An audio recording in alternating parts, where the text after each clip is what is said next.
Welcome to wild wolf. నేను మీ జాకిర్ హుసేన్. ఇక mega అభిమానులకి బ్యాడ్ న్యూస్ అని చెప్పుకోవచ్చు. అయితే గేమ్ చేంజర్ మీద కావాలని ఏదో కుట్ర జరుగుతున్నట్టయితే వార్తలు అయితే వచ్చినాయి మొన్నటి వరకు. సో ఇప్పుడైతే సినీ రాజకీయాల్లో కూడా అది నిజమే అంటున్నారు. సో దీని గురించి అయితే విశ్లేషణ తీసుకుందాం. ప్రస్తుతం మనతోటి సీనియర్ జర్నలిస్ట్ యజ్ఞమూర్తి గారు ఉన్నారు. సార్కి వెల్కమ్ చెప్పేద్దాం. Hi sir. Hi Zakir. Game Changer పైన నిజంగానే కుట్ర జరిగిందంటారా? మనకు సోషల్ మీడియాలో ప్రస్తుతం ఒకటి నడుస్తుంది, ఒక అభిప్రాయం. Yes sir. కావాలని గేమ్ చేంజర్ని డిగ్రేడ్ చేయడం కోసం, దాన్ని ఫ్లాప్ చేయడం కోసం ఒక తెర వెనక ఒక కుట్ర జరుగుతూ ఉంది అనేది వచ్చినటువంటి సోషల్ మీడియాలో నడుస్తున్నటువంటి ఒక థీరీ. ఓకే. సో కొన్ని అంటే రామ్ చరణ్ అభిమానులు కానివ్వండి, మెగా ఫ్యాన్స్లోని కొంతమంది కానివ్వండి, ఇదే అభిప్రాయాన్ని వ్యక్తం చేస్తూ ఉన్నారు. వాళ్ళ పాయింట్లు ఏంటంటే, కావాలని ఇద్దరు హీరోలు ఆయనకి సంబంధించినటువంటి అంటే సోషల్ మీడియాలో మనకు తెలుసు మెగా రామ్ చరణ్ ఫ్యాన్స్కి అలాగే జూనియర్ ఎన్టీఆర్ ఫ్యాన్స్కి మధ్య ఒక వార్ నడుస్తుంది. RRR తర్వాత, RRR ముందు నుంచి కూడా మా హీరో గొప్ప అంటే మా హీరో గొప్ప అని. సో అట్లా జూనియర్ ఎన్టీఆర్ ఫ్యాన్స్లో కొంతమంది, అలాగే ఈ మధ్యకాలంలో మనకు తెలుసు mega fans versus Allu army అంటూ సోషల్ మీడియాలో ఒక వార్ నడిచింది. అంటే అల్లు అర్జున్ ఫ్యాన్స్కి రామ్ చరణ్ ఫ్యాన్స్కి మధ్య వారం ఉందని. అట్లా అల్లు అర్జున్ ఫ్యాన్స్ కూడా గేమ్ చేంజర్కి వ్యతిరేకంగా పనిచేస్తున్నారు. జూనియర్ ఎన్టీఆర్ ఫ్యాన్స్ అలాగే అల్లు అర్జున్ ఫ్యాన్స్ కొంత, అంటే నేను అందరూ కాదు, అందులో కొన్ని సెక్షన్స్ ఎవరైతే ఉన్నారో వాళ్ళు ఈ గేమ్ చేంజర్కి వ్యతిరేకంగా ఆ టాక్ని, నెగిటివ్ టాక్ని బాగా స్ప్రెడ్ చేశారు అనేది ఒక వినిపిస్తున్నటువంటి ఒక విషయం. అంటే ఇందులో ఇది కూడా కుట్రలో ఒక భాగంగా వాళ్ళు చెప్పేటువంటి రామ్ చరణ్ ఫ్యాన్స్ కొంతమంది వ్యక్తం చేస్తున్నటువంటి అభిప్రాయం. ఓకే. అన్నిటికంటే ఏంటంటే, ఈ సినిమా రిలీజ్ అయిన తర్వాత సాధారణంగా ఆ సినిమాకి ఎలా టాక్తో irrespective of talk, mouth talk, సాధారణంగా ఎవరైతే ప్రొడ్యూసర్ ఉన్నారో వాళ్ళు ఖచ్చితంగా ఒక ప్రెస్ మీట్ పెడతారు. అసలు సక్సెస్ మీట్లో పెడతారు. సక్సెస్తో సంబంధం లేకుండా సక్సెస్ మీట్ పెట్టేస్తారు. సినిమా రిలీజ్ అవ్వడం ఆలస్యం, అదే రోజు సాయంత్రం లోపల ఒక సక్సెస్ మీట్ అని పెట్టేసేసి మా సినిమాకి బ్రహ్మాండమైన ఓపెనింగ్స్ వస్తున్నాయి అని మామూలుగా చెప్పుకుంటారు. అయితే గేమ్ చేంజర్ రిలీజ్ అయిపోయి సో ఇన్ని రోజులు అయిన తర్వాత కూడా, 10 రోజులు అయిన తర్వాత కూడా, ఈ 10 రోజుల్లో ఒక్కసారి కూడా ఎందుకని దిల్ రాజు ప్రెస్ మీటే పెట్టలేదు. అసలు ఎవరు పెట్టలేదు.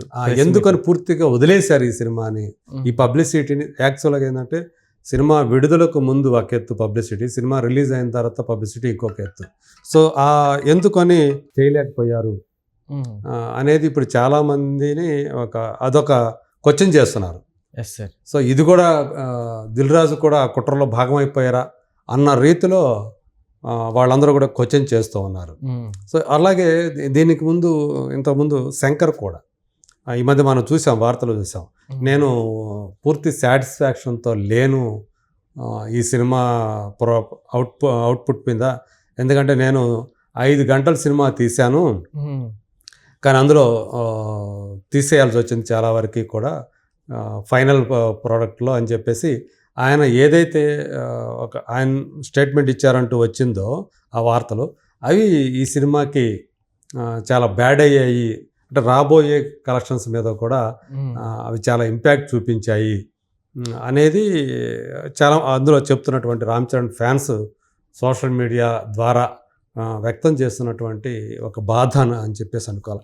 ఇలా అంతా కూడా అందరూ కలిసి కావాలని దీని మీద ఏదో ఒక కుట్ర జరుగుతున్నట్టుగా అనిపిస్తూ ఉంది అని చెప్పేసి వాళ్ళు అభిప్రాయం వ్యక్తం చేస్తున్నారు. నిజానికి ఈ సినిమాకి చాలా చాలా సంవత్సరాల క్రితం, అంటే ఎప్పుడైతే 2021లో ఈ సినిమా షూటింగ్ మొదలైంది, దానికంటే ముందు చాలా ముందే శంకర్ గారికి ఆయన అడ్వాన్స్ ఇచ్చారు దిల్ రాజు. అలాగే రామ్ చరణ్తో కూడా సో ఆ అగ్రిమెంట్ ప్రకారం ఆయనతో అగ్రిమెంట్ చేసుకుని ఆయన కూడా ఇచ్చారు. సో ఏదైతే రామ్ చరణ్ తాను ఇచ్చినటువంటి మాటకి కట్టుబడి ఒక కమిట్మెంట్ తోటి గేమ్ చేంజర్ అనే సినిమా చేశారు. సో దానికోసం చాలా కష్టపడ్డారు, కానీ ఆయన కష్టానికి గుర్తింపు దక్కలేదు. ఇలా అనేక శక్తులు కలిసి ఈ సినిమా మీద నెగిటివ్గా ప్రభావం చూపాయి.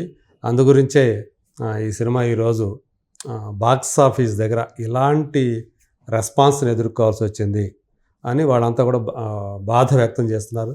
ఏదేమైనప్పటికీ కూడా ఇప్పటికీ మనం అనుకుంటున్నట్టు 10 రోజులు పూర్తయినప్పటికీ కూడా ఈ సినిమా విడుదలై సో ఇప్పటికీ 50% కూడా రికవర్ కాకపోవటం, దాని మీద ఏదైతే ప్రీ బిజినెస్ వాల్యూ ఉందో అది పూర్తిగా 50% కూడా రాకపోవటం ఈ సినిమా ఫేట్ ఎలా ఉండబోతుంది అనడానికి నిదర్శనం. సో ఖచ్చితంగా ఒక డిజాస్టర్ రేంజ్లోనే ఆ కలెక్షన్స్ అనేవి నమోదవుతున్నాయి. చాలా చోట్ల ఆ సినిమాకి 15%, 20% కంటే కూడా ఎక్కువ ఉండట్లేదు ఆక్యుపెన్సీ రేటు, అంటే ప్రేక్షకుల సంఖ్య. కొన్ని చోట్ల 10% కంటే తక్కువగా కనిపిస్తూ ఉన్నాయి. ఎందుకనో అంటే ఆడియన్స్ కూడా ఈ సినిమా మీద ఆసక్తి చూపట్లేదు అనటానికి ఆ కలెక్షన్సే నిదర్శనంగా చెప్తూ ఉన్నారు. ఓకే సార్, అయితే ఇప్పుడు సోషల్ మీడియాలో కావాలని ఎవరైనా అంటే రివ్యూస్ కూడా ఇప్పుడు మనం చూసుకుంటే మూవీ రిలీజ్ కాకముందు రోజే కూడా రివ్యూలు నెగిటివ్గా ఇవ్వటం స్టార్ట్ చేశారు. అదంతా కావాలని దగ్గరుండి ఎవరైనా చేయించారంటారా? అది మామూలు సోషల్ మీడియాలో నడుస్తూనే ఉంటుంది అది.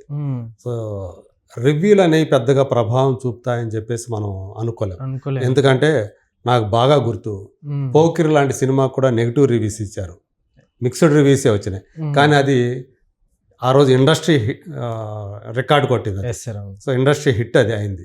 అలా చాలా సినిమాలు మిక్స్డ్ టాక్ ఇచ్చిన రివ్యూయర్స్ దానికి సరిగా అంత బాగా అనిపించలేదు, ఇందులో చాలా లోటుపాట్లు కనిపిస్తున్నాయి, ఇది జనాల్ని ఆకట్టుకోలేదు అని రివ్యూయర్స్ వ్యక్తం చేసిన అభిప్రాయాలకు భిన్నంగా చాలా సినిమాలు హిట్ అయిన సందర్భాలు ఉన్నాయి. కాబట్టి ఇక్కడ ఈ నెగిటివ్ రివ్యూస్ మీద పెద్దగా వాళ్ళ మీద ఎఫెక్ట్ పడుతుంది అని చెప్పేసి మనం అనుకోనక్కర్లేదు. కొంత ప్రభావం ఉంటుంది. కానీ సినిమా చూసిన వాళ్ళు ఎవరైతే ఉన్నారో వాళ్ళు ఇచ్చేటువంటి రివ్యూనే. సో జనరల్ పబ్లిక్ ఈరోజు ప్రతి ఒక్కళ్ళు కూడా రివ్యూరే. ఎవరో అంటే సంప్రదాయబద్ధంగా ఇప్పుడు మీడియాలో పనిచేస్తున్న వాళ్ళు మాత్రమే రివ్యూయర్స్ కాదు. సోషల్ మీడియా వచ్చిన తర్వాత అందరూ కూడా జనంలో ఉన్నటువంటి ఆడియన్స్లో ఉన్నటువంటి ప్రతి ఒక్కరూ కూడా సమీక్షకులుగా మారిపోయారు, వాళ్ళ ఒపీనియన్స్ ఇస్తున్నారు. సో అవి అల్టిమేట్గా పనిచేసేది అవే.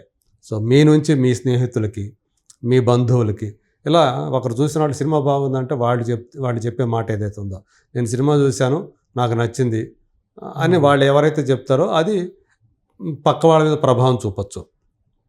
అంతేగాని ఇవాళ రోజుల్లో మీడియా చెప్పిన దాని మీదే డిపెండ్ అయ్యి ఉండట్లేదు. సో అన్ని రకాల రివ్యూస్ వస్తున్నాయి. అందరూ కూడా గంపగొత్తగా ఒకే రకమైనటువంటి అభిప్రాయాన్ని వ్యక్తం చేయట్లా. కొంతమంది బాగుంది అని చెప్తుంటే కొంతమంది బాగోలేదు అని చెప్తారు, కొంతమంది పర్వాలేదు అని చెప్తారు. సో ఇట్లా రకరకాల అభిప్రాయాల్ని వ్యక్తం చేసి ఏ సినిమాకైనా, ఇవాళ సంక్రాంతికి వస్తున్నాం అనే సినిమాకి కూడా కొంతమంది మాకు నచ్చలేదు అనేవాళ్ళు కూడా ఉన్నారు. అయినంత మాత్రాన అది ఆడకుండా లేదు కదా. బిగ్గెస్ట్ బ్లాక్ బస్టర్ అయింది వెంకటేష్ గారి కెరీర్లోనే. సో కాబట్టి అదేమీ కాదు. కానీ ఏదైతే ఈ ప్రచారం జరుగుతూ ఉందో దీని మీద గేమ్ చేంజర్ అనే దాని మీద వెనక అది ఫ్లాప్ అవ్వాలని చెప్పి ఒక కుట్ర జరుగుతుంది. అందులో భాగంగానే శంకర్ గారేమో ఎలా మాట్లాడారు, దిల్ రాజు గారు ఎంతవరకు అసలు ప్రెస్ మీటే పెట్టలేదు. సో మామూలుగా అయితే చెత్త సినిమా కూడా గ్రాండ్గా 1000 వాలాలు 10,000 వాలాలు పేలుస్తారు సినిమా రిలీజ్ అయిన తర్వాత. దీనికి అలాంటి ఏది జరపలేదు. దిల్ రాజు సైతం ఆయన కూడా కామ్గా ఉండిపోయారు అని ఎవరైతే కొంతమంది బాధను వ్యక్తం చేస్తున్నారో అదంతా కూడా రామ్ చరణ్ మీద ఉన్నటువంటి అభిమానంతో వాళ్ళు అలాంటి బాధను వ్యక్తం చేస్తున్నారు అనుకోవచ్చు. కాకపోతే ఒక ప్రశ్న మాత్రం ఉంది. ఎందుకని దిల్ రాజు గారు వెంటనే సినిమా రిలీజ్ అయిన తర్వాత, ఇదివరకు ప్రతి సినిమాకి ఆయన ప్రెస్ మీట్లు పెట్టేవాళ్ళు కదా, ఈ గేమ్ చేంజర్కి ఎందుకు ప్రెస్ మీట్ పెట్టలేదు, సక్సెస్ మీట్ పెట్టలేదు అనే ప్రశ్న మాత్రం చాలామందిని తొలుస్తూనే ఉంది. బట్ దానికి సమాధానం చెప్పగలిగేది దిల్ రాజు ఆయన పార్ట్నర్స్ మాత్రమే అని చెప్పేసి మనం అనుకోవాలి. Okay sir, thank you.